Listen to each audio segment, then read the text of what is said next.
The leather-bound volumes tumbled from Victoria Ashford's arms and scattered across the dusty main street of Loveland, Colorado, their pages fluttering open like wounded birds as three women in elaborate bonnets laughed so hard they had to clutch their parasols for support.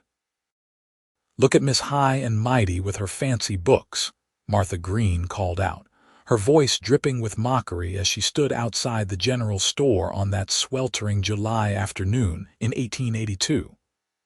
"What use does a woman have for all that learning? You think those books will cook your husband's supper or darn his socks?" Victoria felt her cheeks burn as she knelt in the dirt, her fingers trembling as she reached for her precious copy of Shakespeare's sonnets. The spine had cracked when it hit the ground, and she felt that crack echo somewhere deep in her chest. She had spent 3 years back east at a women's college in Boston, studying literature and philosophy, mathematics, and the natural sciences. Her father had been a progressive man, a banker who believed his daughter deserved the same educational opportunities as any son. When he died last winter, Victoria had returned to Loveland to settle his affairs, only to find that the small Colorado town she remembered from childhood had no place for a woman with ideas above her station.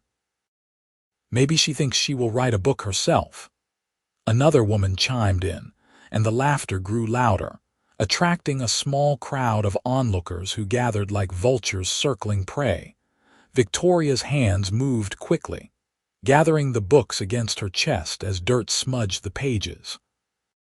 She blinked back tears, refusing to give these women the satisfaction of seeing her cry. She had faced this ridicule almost daily since her return 6 months ago. The women of Loveland treated her education like a disease, something unnatural and unwholesome. The men were worse in their own way, either dismissing her entirely or making crude suggestions about what an educated woman might be good for behind closed doors. "Smart women are the best kind of women." The voice cut through the laughter like a knife through butter, deep and firm and utterly certain. Victoria looked up from her position on the ground to see a tall figure blocking out the afternoon sun.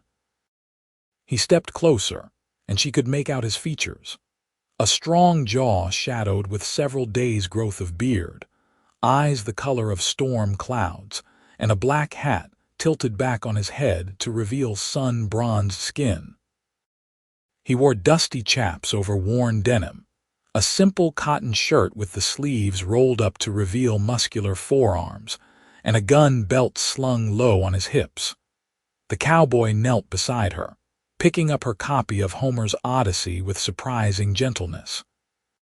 He brushed the dust from its cover before handing it to her, his eyes meeting hers with an intensity that made her breath catch. "You all right, miss?" he asked, his voice softer now, meant only for her ears. "I am fine," Victoria managed, though her voice came out shakier than she intended. He stood and offered her his hand. After a moment's hesitation, she took it, and he pulled her to her feet with easy strength. Only then did he turn to face the women who had been taunting her, and something in his expression made them take a collective step backward. "Mrs. Green, Mrs. Patterson, Miss Clark," he said, tipping his hat with exaggerated politeness. "I would have thought ladies of your standing would have better things to do than torment someone for improving their mind. But I suppose when a person has nothing interesting in their own head, they got to tear down those who do." Martha Green's face turned the color of a ripe tomato. "Now see here, Wade Kingston, you have no right to speak to us that way. We are respectable women of this community." "Then act like it," Wade said flatly. He turned back to Victoria, dismissing the other women as if they had ceased to exist. "Can I help you carry these somewhere, Miss Victoria?" she said quietly. "Victoria Ashford, and yes, thank you. I live just at the end of Cedar Street, the white house with the blue shutters." Wade gathered the remaining books with care, stacking them in the crook of his arm. Victoria clutched the 3 she had already retrieved and walked beside him, acutely aware of the eyes following them down the street. She could hear the whispers starting already, the scandalous speculation about the educated woman and the drifting cowboy. "You are very kind," Victoria said as they walked, "but I fear you have just made yourself unpopular with some of Loveland's most influential gossips." Wade shrugged, a slight smile playing at the corner of his mouth. "I have never been much concerned with popularity. Besides, those women have tongues that could clip tin. They would find something to talk about regardless. Still, you did not have to defend me.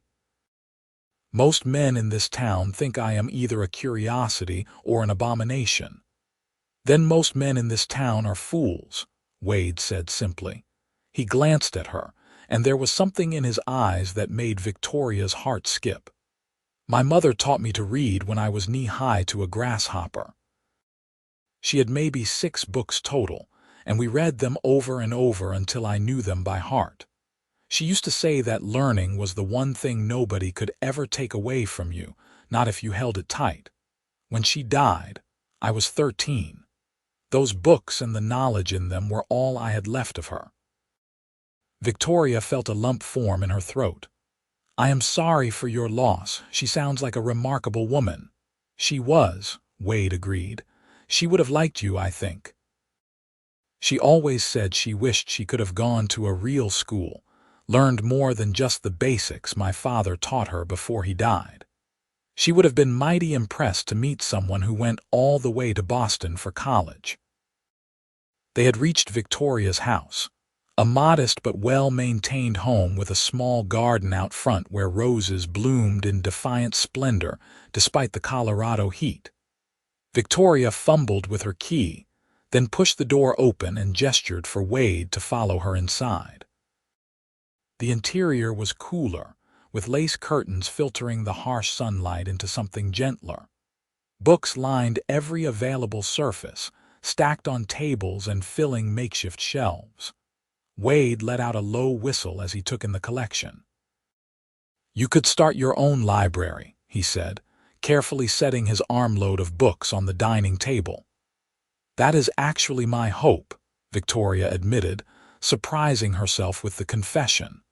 She had not shared her dream with anyone in Loveland, knowing it would only invite more ridicule. "My father left me this house and enough money to live modestly. I have been thinking about turning the front parlor into a lending library, a place where anyone who wants to learn could come and borrow books. There is nothing like that within 100 miles of here." Wade turned to look at her, and the approval in his eyes made warmth spread through her chest. "That is a fine idea. A real fine idea. This town could use more thinking and less gossiping. The problem is convincing the town council to grant me permission," Victoria said with a sigh. She moved to the kitchen and began preparing coffee, needing something to do with her hands. "They keep finding reasons to delay my application. I suspect they hope if they stall long enough, I will simply give up or leave." "You planning on leaving?" Wade asked, leaning against the doorframe between the dining room and kitchen. Victoria paused, considering the question. 6 months ago, I would have said yes without hesitation, but this is my home, or it was once. My father is buried here, and I feel I owe it to his memory to do something meaningful with what he left me. He believed in progress, in education, in making the world better than he found it. I want to honor that." "Then you should stay," Wade said firmly. "You should fight for what you want. This town needs someone like you, even if they are too stubborn to see it yet." Victoria poured 2 cups of coffee and handed one to Wade. Their fingers brushed during the exchange, and she felt a jolt of electricity run up her arm. She had felt attraction before, had even imagined herself in love once or twice during her years at college, but nothing had prepared her for the intensity of what she felt standing in her kitchen with this rough cowboy who spoke of her dreams like they mattered. "What brought you to Loveland?" she asked, desperate to shift the focus away from herself and the way her pulse was racing. "Work, mostly," Wade said, accepting the coffee with a nod of thanks. "I have been trailing cattle drives for the better part of 10 years, moving from one ranch to another. Heard the Double Bar Ranch outside town was hiring, so I signed on about a month ago. The foreman is a decent man and the pay is fair. I thought I might stay a while, maybe save up enough to buy my own piece of land someday." 10 years is a long time to be on the move, Victoria observed. Wade shrugged. "I like the work. Cattle do not care if you have fancy manners or proper schooling. They just care if you can do the job. There is something honest about that." He paused, taking a sip of coffee. "But I will not lie, it gets lonely sometimes. Sleeping under the stars is romantic for about a week. Then you just want a real bed and a roof that does not leak." Victoria smiled. "I can imagine. Though I confess, after spending 3 years in a boarding house in Boston with 40 other women, there were nights I dreamed of having solitude and stars." "Sounds like maybe we have been looking for opposite things," Wade said, and there was something in his tone that made Victoria's breath catch again. They talked for another hour, the conversation flowing easily from topic to topic. Wade asked her about Boston, and she told him about attending lectures, about the thrill of learning from professors who treated her as a serious student rather than a curiosity. She asked him about his travels, and he painted vivid pictures of cattle drives across endless plains, of storms that could tear the sky open, of the hard but satisfying work of cowboy life. When Wade finally took his leave, tipping his hat and promising to check on her soon, Victoria stood at her door and watched him walk down Cedar Street. Something had shifted in the air between them, something that felt both terrifying and exhilarating. She pressed her hand to her chest, feeling her heart hammer beneath her palm, and wondered what she was getting herself into. The next morning, Victoria woke to find a package on her front porch. Inside was a book, old and well-worn, with a cracked leather binding. The title page identified it as a collection of poems by Walt Whitman. Tucked inside was a note in careful, neat handwriting that read, "This was one of my mother's favorites. I thought you might enjoy adding it to your collection. Wade." Victoria held the book like it was made of spun glass, tears pricking at her eyes. She knew what it must have cost him to part with something so precious, one of the few connections he had to his mother. The gesture spoke volumes about the kind of man Wade Kingston was, and Victoria found herself falling just a little bit in love with him right there on her front porch in the early morning light. She saw Wade again 2 days later, when she ventured into town for supplies. He was loading feed sacks onto a wagon outside the grain store, his shirt plastered to his back with sweat. When he spotted her, his face broke into a smile that transformed his normally serious features into something luminous. "Miss Ashford," he called, wiping his hands on his pants before approaching her. "How are you today?"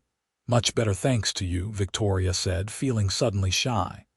"The book arrived safely. Wade, I cannot accept something so precious. Your mother's book should stay with you." "She would want it to go to someone who would appreciate it," Wade insisted. "Besides, I have it memorized, every word. It will always be with me that way." Before Victoria could respond, a sneering voice interrupted. "Well, if it is not the bluestocking and her new pet."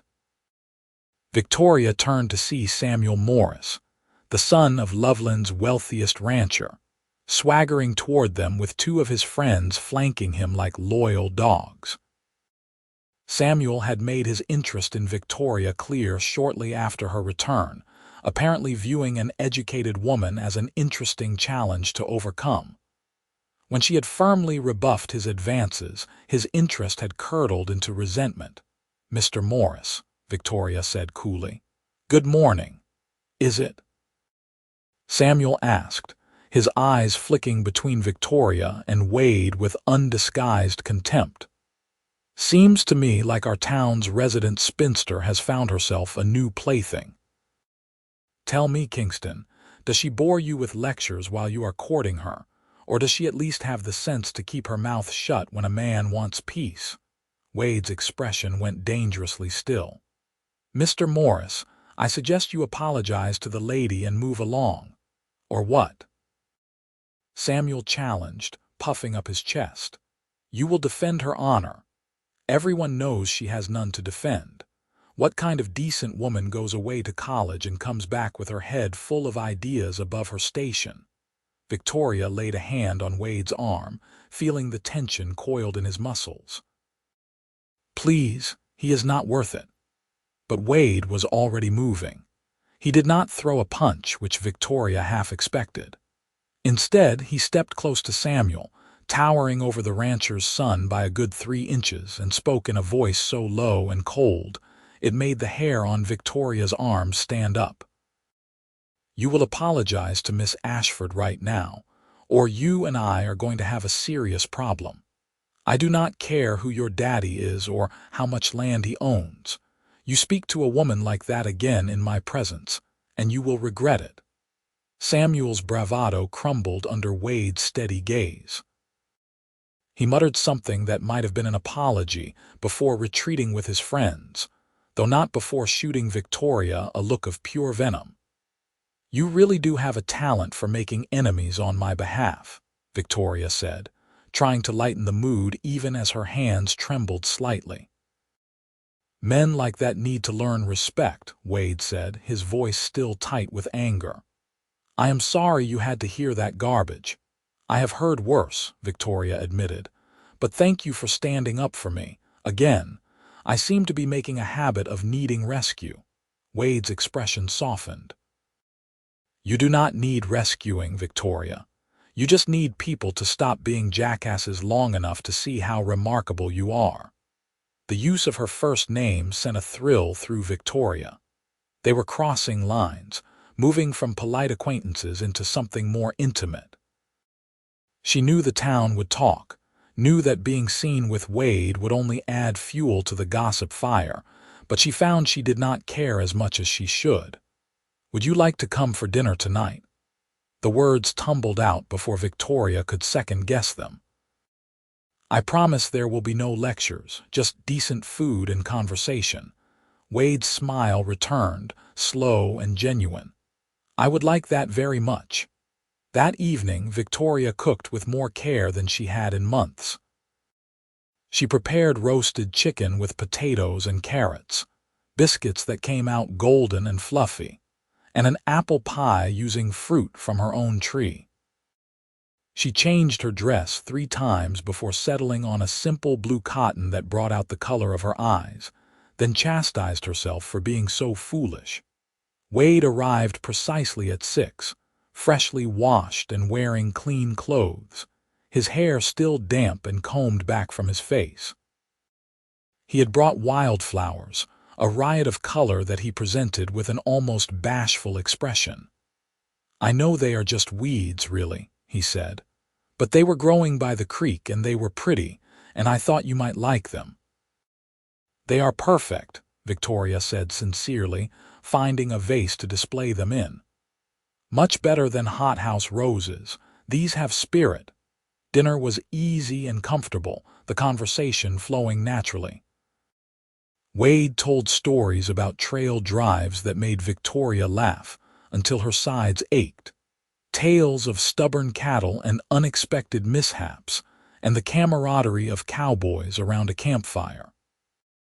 Victoria shared memories of Boston, of attending her first opera and feeling completely overwhelmed by the spectacle, of heated debates with her classmates about literature and politics that sometimes lasted until dawn. "You miss it?" Wade asked as they worked together to clear the dishes. The intellectual stimulation of being around other educated people, Victoria considered the question carefully. "Sometimes," she admitted, "but I also missed this, missed home and mountains and space to breathe. Boston was wonderful, but it was also exhausting. Every moment felt like a test I had to pass to prove I deserved to be there. Here, for all its flaws, I feel like I can just be myself. Even when they mock you for being educated, Wade asked gently. Even then, Victoria confirmed, because at least it is honest. They are not pretending to accept me while secretly judging. And there are people here worth knowing, people like you who see past the surface to what really matters. Wade set down the dish he was drying and turned to face her fully. They were standing close in the small kitchen, close enough that Victoria could see the flecks of silver in his gray eyes, could smell the soap he had used and the underlying scent that was uniquely him. "Victoria," he said quietly, "I need you to know something. I am just a cowboy. I do not have money or property or prospects beyond what I can earn with my hands and my back. But from the moment I saw you kneeling in that dusty street, gathering your books like they were treasures, I have not been able to get you out of my head. You are smart and brave and beautiful, and if you will let me, I would like to court you properly." Victoria's heart felt like it might burst from her chest. "Wade, I spent 3 years in Boston surrounded by men who considered themselves intellectuals, and not one of them saw me as anything more than an oddity or a potential trophy. You defend me, encourage my dreams, treat my education like it is something to be celebrated rather than hidden. I would very much like you to court me." Wade's smile was like sunrise breaking over the mountains. He reached up slowly, giving her time to pull away, and cupped her face in his calloused hand. When he kissed her, it was gentle and sweet and full of promise. Victoria felt the world tilt on its axis, everything clicking into a place she had not even known was out of alignment. They stood in her kitchen as the light faded outside, wrapped in each other's arms, and Victoria thought that perhaps coming home to Loveland had been exactly the right choice after all. The weeks that followed were some of the happiest Victoria could remember. Wade called on her regularly, always respectful of propriety, but making his intentions clear. They took long walks along the creek that ran through town, sat on her porch in the evening talking until the stars came out, attended church together on Sundays despite the scandalized whispers that followed them. The town's reaction was predictably mixed. The women who had mocked Victoria for her education now mocked her for taking up with a common cowboy, as if she thought herself too good for respectable men, but would settle for any rough drifter who paid her attention. The men were split between those who thought Wade was foolish to waste time on a bluestocking, and those who made crude jokes about educated women, probably knowing tricks in the bedroom. Wade weathered the gossip with the same calm determination he brought to everything.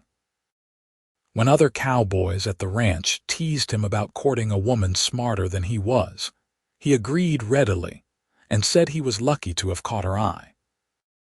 When Samuel Morris tried to start a fight in the saloon by questioning Victoria's virtue, Wade simply looked at him until the younger man backed down, unwilling to face the consequences of his words. Victoria felt herself falling deeper in love with every passing day. Wade had a quiet intelligence that had nothing to do with formal education, and everything to do with careful observation and thoughtful consideration. He noticed things, remembered details, asked questions that showed he was truly listening. When Victoria told him about her struggles with the town council, he suggested strategies and offered to attend meetings with her for support. When she expressed frustration with her limited resources for the library, he helped her draft letters to publishers in Denver requesting donated books. It was Wade who came up with the idea of hosting a community reading night at Victoria's house, inviting anyone interested to come hear stories and poetry. Victoria was skeptical, certain nobody would attend, but Wade insisted it was worth trying. To her shock, nearly 20 people showed up that first Friday evening. Most were working-class folks, cowboys and shopkeepers and farmers' wives who had never had much opportunity for education, but were hungry for something beyond their daily grind. Victoria read from Mark Twain and Louisa May Alcott, shared poems by Emily Dickinson and Henry Wadsworth Longfellow. Wade read a passage from one of his mother's books, his deep voice bringing the words to life in a way that made grown men wipe at their eyes. The reading nights became a regular event, growing each week as word spread. Children started coming with their parents, sitting cross-legged on Victoria's floor and listening with rapt attention. A few of the braver women approached Victoria privately, asking if she might teach them to read better or help them understand subjects they had never had the chance to study. Victoria's parlor transformed into the informal school she had dreamed of, and for the first time since returning to Loveland, she felt like she was making a real difference. The town council could not ignore the groundswell of community support. When Victoria resubmitted her application to establish an official lending library, she brought with her a petition signed by 60 residents. The council members, all older men who had initially dismissed her dream as frivolous, found themselves backed into a corner. Refusing would mean alienating a significant portion of the town's population. On a warm September evening, 3 months after Victoria and Wade first met, the council grudgingly granted approval for the Ashford Community Library. Victoria cried when she received the news, and Wade swept her up in his arms and spun her around right there on Main Street, not caring who saw them. The library's official opening was scheduled for October 1st. Victoria threw herself into preparations, cataloging books and building additional shelves, and creating a system for lending that would be easy for everyone to use. Wade spent his rare days off helping with the physical labor, hammering and sawing until the parlor was transformed into a proper library space. 1 week before the opening, Victoria received an unexpected visitor. Margaret Kingston, Wade's aunt and the owner of a successful boarding house in Denver, arrived on the afternoon stage with 3 large trunks in tow. "You must be Victoria," Margaret said, looking the younger woman up and down with shrewd but not unkind eyes. "My nephew has written me extensively about you. I had to see for myself the woman who finally captured his heart." Victoria invited Margaret inside, suddenly nervous about meeting Wade's family.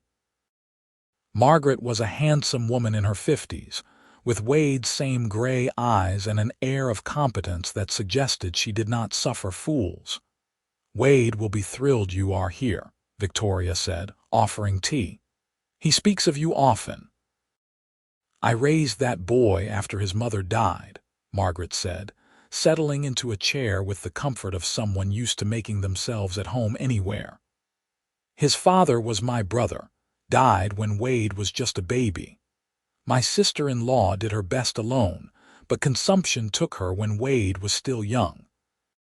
He came to me angry and grieving, and I did what I could to raise him right."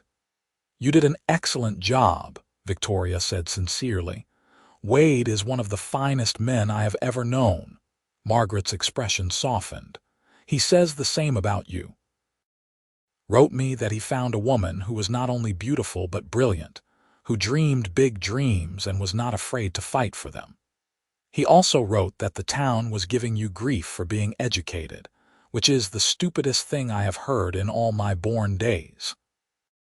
Victoria felt tears prick at her eyes. "It has been difficult at times, but Wade has made all the difference. He never makes me feel like I need to hide who I am or apologize for wanting more than what women are typically allowed."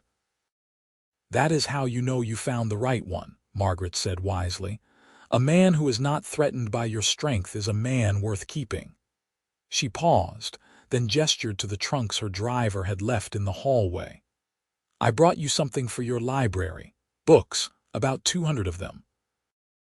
I have been collecting them for years, and they are just gathering dust in my attic. Seemed like they could do more good here. Victoria gasped. Margaret, that is incredibly generous. Are you certain? Absolutely certain, Margaret confirmed. Consider it a gift to celebrate both your library and your relationship with my nephew. Though speaking of relationships, when exactly does Wade plan to make an honest woman of you? He is not getting any younger, and neither are you. Victoria felt her cheeks flame. We have only been courting for 3 months. 3 months is plenty of time to know if someone is right for you, Margaret said with a dismissive wave. I knew I wanted to marry my late husband after 2 weeks. We had 40 good years together before he passed. Time is not something to waste when you find the real thing. Wade arrived an hour later and was indeed thrilled to see his aunt. The three of them had dinner together, and Victoria watched the easy affection between Wade and Margaret with a warm glow in her chest.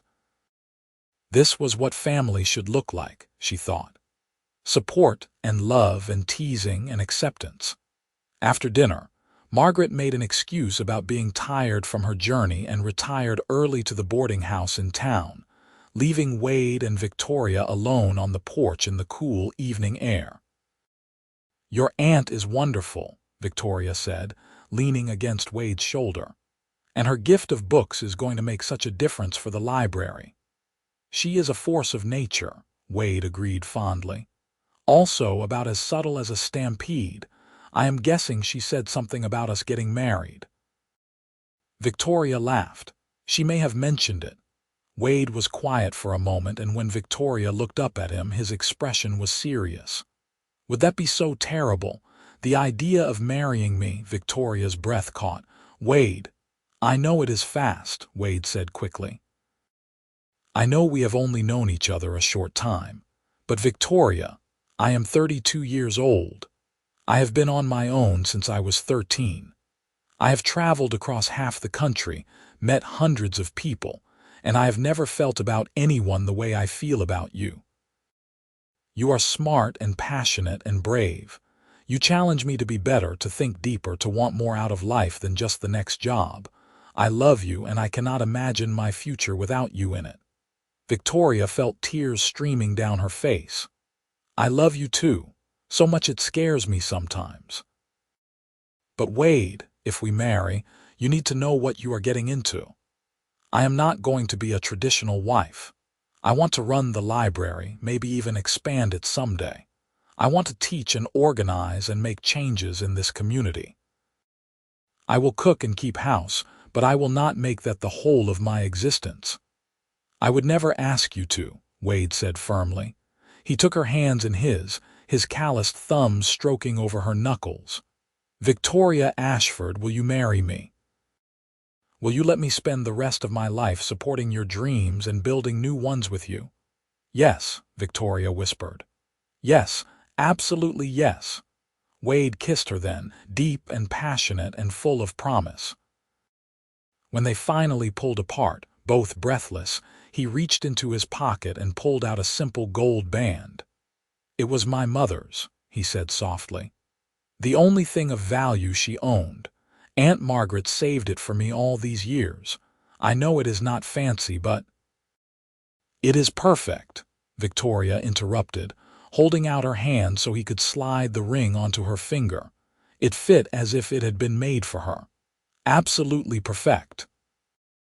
They were married 3 weeks later in a small ceremony at the church, with Margaret and a handful of Victoria's reading night regulars in attendance. The pastor, an elderly man who had always been kind to Victoria, performed the service with genuine warmth. Victoria wore a simple white dress she had owned since Boston, and Wade wore a new suit that Margaret had insisted on buying him. They spoke their vows in steady voices, promising to love and honor and support each other through whatever life brought. The library opening happened 2 days after the wedding, and it felt like the whole town turned out. Even those who had previously mocked Victoria seemed curious about what she had created. The parlor gleamed with fresh paint and polish, books organized neatly on shelves that Wade had built with his own hands. Victoria gave a short speech about the importance of education and access to knowledge, about how a community that reads together grows stronger together. Samuel Morris showed up late, clearly having been drinking. He stood at the back of the crowd, swaying slightly, before calling out in a slurred voice, "This is all well and good, but what happens when she gets pregnant and decides she would rather play house than play librarian?" Educated women always think they are different until nature reminds them what they are really for. The room went silent. Wade started forward, his face dark with anger, but Victoria stopped him with a hand on his arm. She stepped down from her position by the makeshift desk and walked directly to Samuel. "Mr. Morris," she said clearly, her voice carrying through the room, "I will tell you what happens. If I am blessed with children, I will raise them to value learning and respect. I will teach them to read and think and question. And I will continue to run this library because women are capable of being mothers and educators and dreamers all at once. We are not limited to being one thing or another, despite what small-minded people might think. Now, you have two choices. You can leave quietly, or Sheriff Anderson over there can escort you out. What will it be?" Samuel looked around the room, seeing nothing but disapproving faces, and chose to leave. A smattering of applause followed his departure, and Victoria returned to the front of the room, her heart pounding but her head held high. The library thrived. Within 6 months, Victoria had over 100 regular patrons. She established children's reading hours, held discussions on current events, even convinced a retired teacher to offer basic mathematics lessons twice a week. The space became a true community hub, a place where people of all backgrounds could come together around shared interests and learning. Wade continued working at the Double Bar Ranch, but he was saving money with a new purpose now. He and Victoria dreamed of buying their own small ranch someday, a place where they could build a life together. Margaret visited regularly, always bringing gifts of books or supplies, and became something of a grandmother figure to the children who attended Victoria's reading hours. Life was not without challenges. Victoria suffered 2 miscarriages in their first years of marriage, each loss leaving her heartbroken. Wade held her through her grief, never minimizing her pain or telling her to simply try again. He mourned with her, supported her, and waited patiently as she healed both physically and emotionally. On their 3rd anniversary, Victoria discovered she was pregnant again. This time, the pregnancy held. Their son was born in the spring of 1886, a healthy baby with Wade's gray eyes and Victoria's determined chin. They named him Henry, after Victoria's father. Victoria discovered that motherhood did not diminish her other passions. She brought Henry to the library with her, setting up a cradle behind the desk where he slept while she worked. The community rallied around the young family, with regular patrons taking turns watching Henry when Victoria needed both hands free. Wade proved to be a devoted father, coming home from long days at the ranch to walk the floor with a fussy baby, changing diapers without complaint, singing lullabies in his deep voice that soothed Henry into sleep. 2 years later, their daughter was born. They named her Margaret, after Wade's aunt, and she came into the world screaming with indignation at the indignity of it all. Margaret Kingston, the elder, proclaimed that her namesake had spirit and predicted great things for the girl.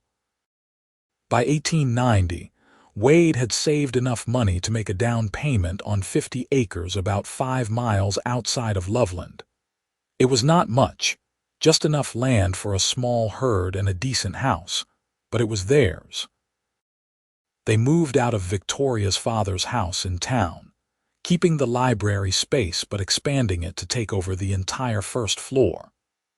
Victoria hired a young woman named Sarah to help run the library 3 days a week, giving herself more time to focus on the ranch and her growing children. The ranch became another kind of teaching space. Victoria established a small school for ranch children in the area, meeting twice a week to provide lessons that supplemented what they learned from their parents. Wade taught the children practical skills like roping and riding, but also poetry and literature, sharing the love of words his mother had instilled in him. Henry grew into a thoughtful boy who loved books as much as his mother, while Margaret was a wild child who preferred horses and open spaces. Wade adored both his children equally, encouraging them to follow their own interests rather than prescribed paths. Victoria watched her husband teach their daughter to ride with the same patience and respect he showed their son when Henry wanted to discuss philosophy, and she fell in love with him all over again.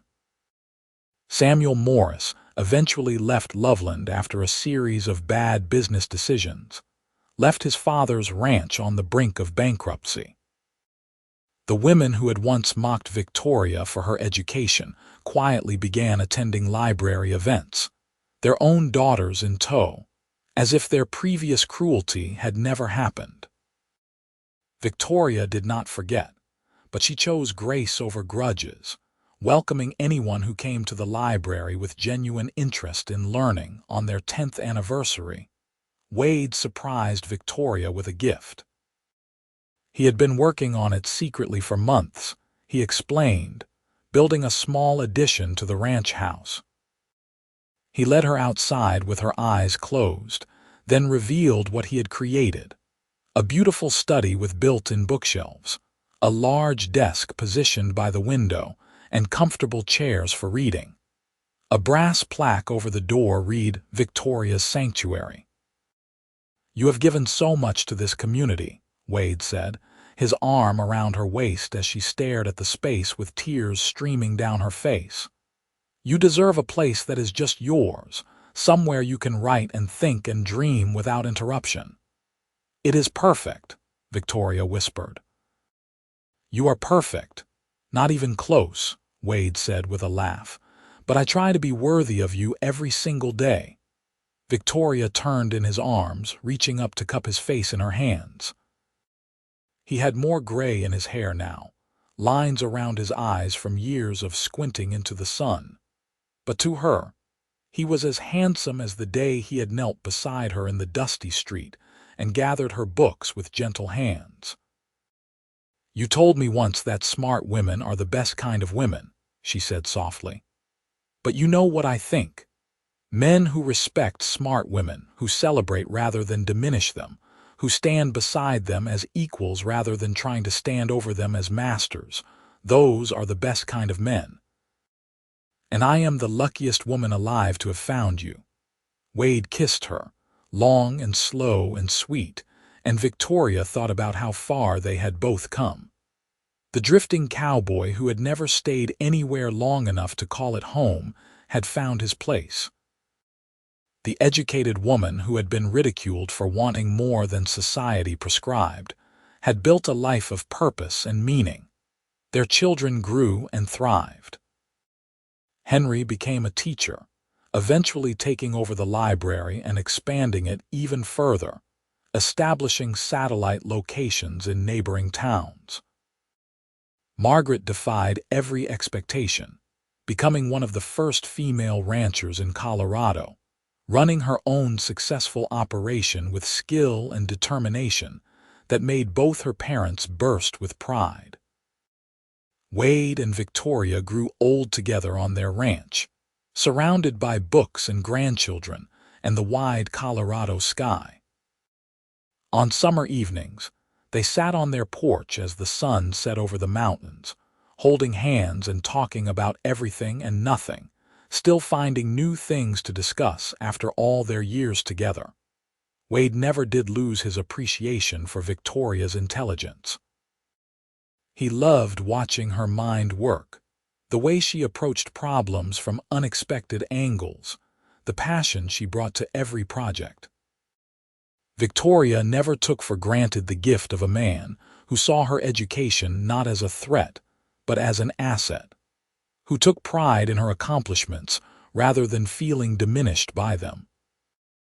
The Loveland Community Library still stood decades later, a testament to what could be built when people chose learning over ignorance, acceptance over fear. The reading nights continued, expanded now to include multiple programs for different age groups and interests. The town that had once mocked an educated woman had been transformed by her vision, becoming known throughout Colorado as a place that valued literacy and learning. On their 50th anniversary, the town held a celebration in Victoria and Wade's honor. The current mayor, a woman who had learned to read as a child at Victoria's library, gave a speech about how the Kingstons had changed Loveland for the better, how their partnership had shown the community what was possible when intelligence and compassion worked together.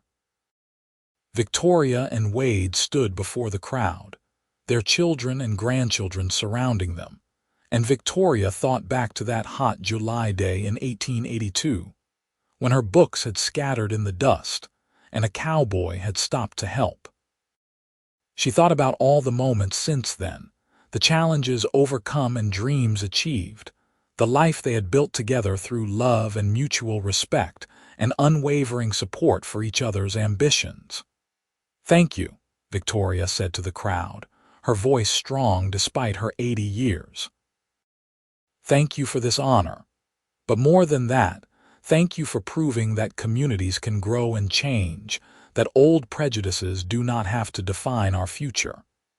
Education should be for everyone, regardless of gender or class or circumstance. That is what I have tried to provide here, and I am grateful to see how many of you have embraced that vision."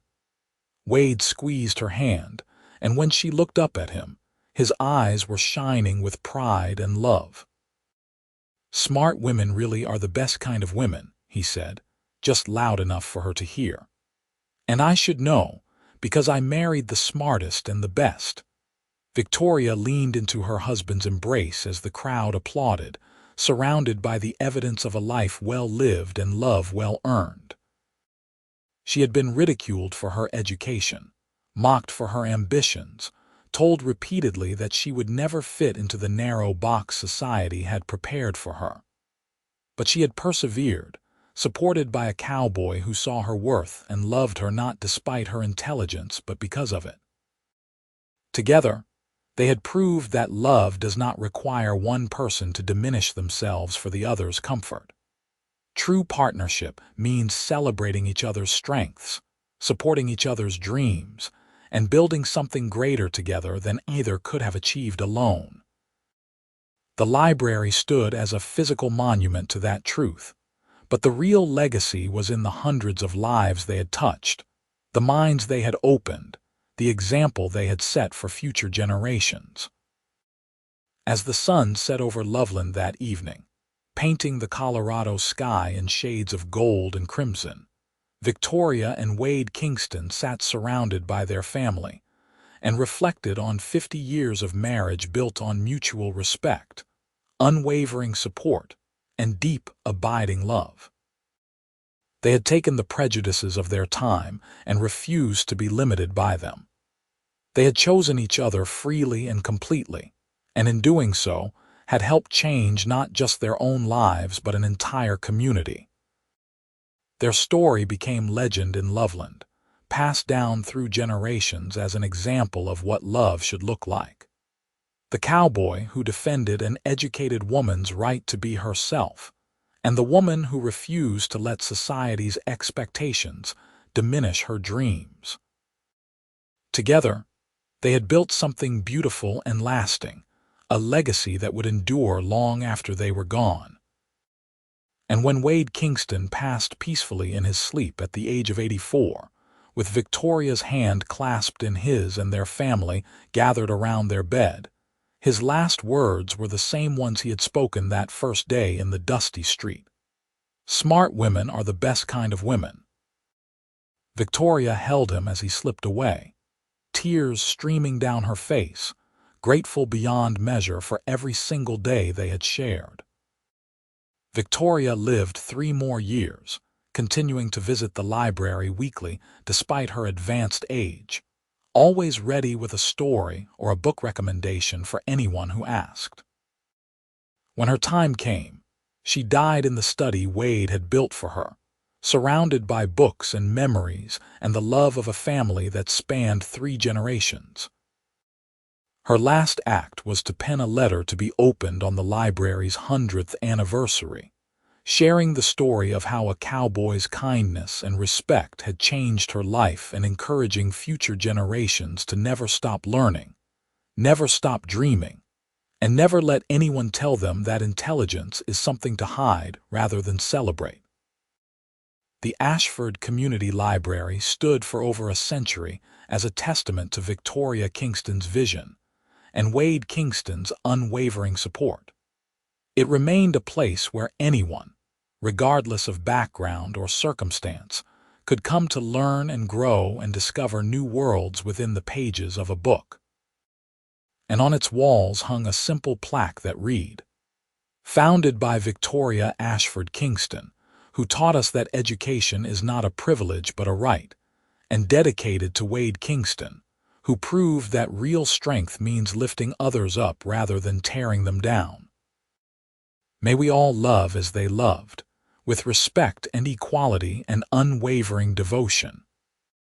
Their story, which began with books scattered in the dust and a cowboy's defense of an educated woman's worth, became a love story for the ages, proving that the best romances are built not on one person's sacrifice, but on mutual respect, shared values, and the courage to defy society's expectations in pursuit of something truer and more beautiful than convention could ever provide.